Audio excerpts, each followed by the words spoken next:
Dans un souci de pédagogie, parce qu'on entend une musique assez détestable qui est en train d'être lancée notamment par l'extrême gauche et Jean-Luc Mélenchon pour le nommer, qui consiste à dire attention, oulala, c'est une loi qui serait contre les musulmans et tout. Il faut rappeler un exposé des motifs quand même. Un État démocratique comme la France ne légifère que si les circonstances l'y obligent. Depuis plusieurs années, des gens s'exprimant au nom de l'islam ont quand même mis à mal ou voulu mettre à mal un certain nombre de valeurs de cette République. Il faut le rappeler.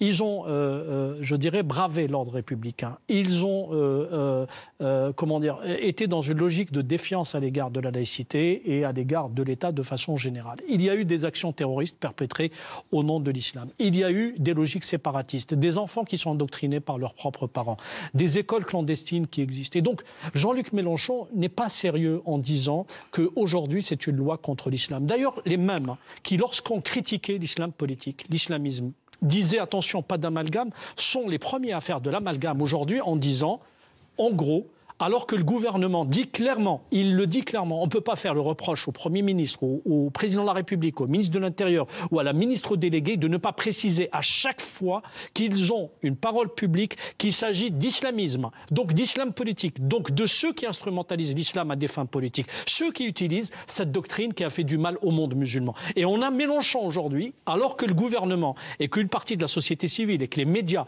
rappellent que c'est une loi contre l'islam politique, qui est en train de dire que c'est une loi contre les musulmans. C'est complètement irresponsable de sa part parce que là, il est en train tout simplement d'essayer de mettre le feu et de manipuler les musulmans pour que ces derniers puissent vivre dans une espèce de colère permanente contre leur propre pays. Encore faut-il que la communauté musulmane, et d'ailleurs en parler en ces termes est déjà une erreur en tant que telle, suive comme un homme...